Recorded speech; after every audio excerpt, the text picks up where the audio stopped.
Vou conversar hoje com a Jéssica Rodrigues sobre o mestrado dela.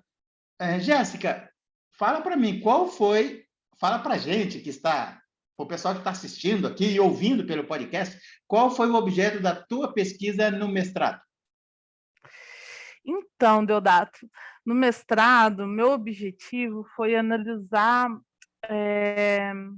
o código cartesiano, tá? Mas o que no código? Eu analisei o código enquanto fundamento do conhecimento, né?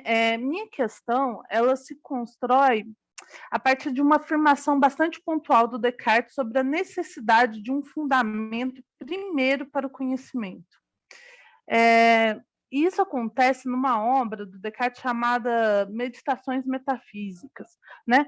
Não só ali, em outras obras ele aponta para a necessidade desse fundamento único do conhecimento, mas é ali que ele alcança esse fundamento, né? O código como fundamento desse conhecimento.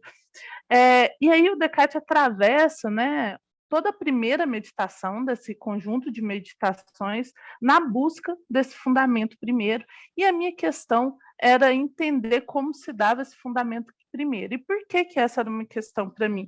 Porque o Descartes vai dizer que esse fundamento primeiro do conhecimento, ele precisa ser o que ele chama de evidente, né? Então, o princípio do conhecimento é um conhecimento evidente, né? É um conhecimento indubitável, né? A gente pode caracterizar um evidente como indubitável, né? No entanto, o cogito não é o único conhecimento evidente ou o único conhecimento indubitável que aparece para o Descartes nas meditações.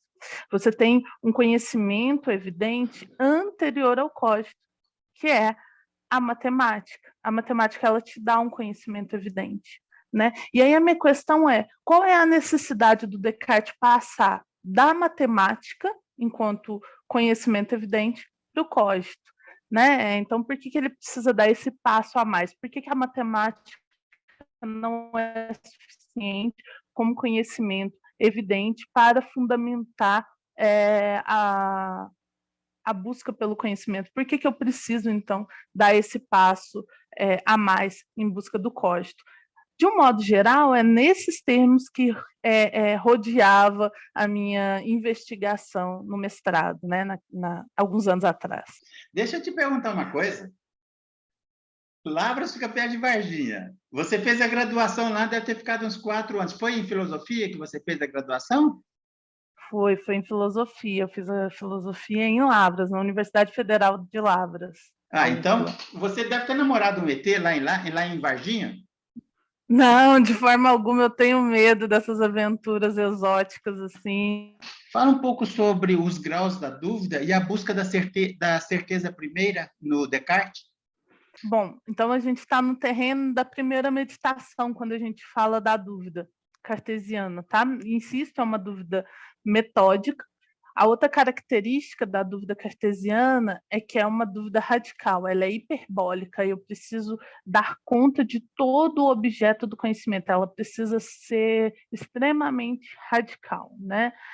Alguns comentadores da filosofia cartesiana assumem que existe uma distinção entre os graus da dúvida. A gente tem aquela parte da dúvida que é considerada a dúvida natural, e uma outra fase da dúvida que é entendida como uma fase metafísica da dúvida, né? E como que acontece esse processo de dúvida? Como eu disse, o Descartes vai colocar em dúvida todo aquele conhecimento que ele adquiriu ao longo da sua vida, né? E o primeiro objeto a ser considerado, né, para passar pelo crivo da dúvida, são os sentidos, né? Então você tem certas tradições que assumem que o conhecimento parte do sentido, né? E aí o Descartes vai colocar isso em questão, né? E ele vai colocar isso em questão no seguinte sentido: ele vai mostrar ao longo da argumentação que o sentido nos engana, o sentido é enganoso. E aqui a gente está no primeiro grau da dúvida natural, né? E por quê? Enfim, são vários os exemplos que podem ser dados de que o sentido nos engana, né? A obra do Descartes apresenta alguns, mas eu vou te pedir licença para dar um exemplo que eu acho particularmente mais divertido, né? Que é a ideia de um graveto, né? Porque o sentido nos engana, você tem um graveto, e se você colocar esse graveto, que ele é reto, né? Você pega um graveto, ele é reto, e você está vendo ele reto, né? Quando você coloca ele dentro de uma água, num poço, por exemplo, ele tem a intenção de ficar meio curvo, né? Ou tortinho, né? Então, você está vendo que ele é reto fora da água. Quando você coloca ele na água, você está vendo ele torto. Logo, o sentido nos engana, né? Você não pode confiar certamente, totalmente nesse sentido que nos dá uma informação errada, né? Ou enganosa. Ô, Jéssica, e no teu mestrado? Não vamos entrar no mestrado. Quem sabe a gente vai voltar a conversar mais para frente aí sobre as tuas pesquisas, desculpe, no doutorado.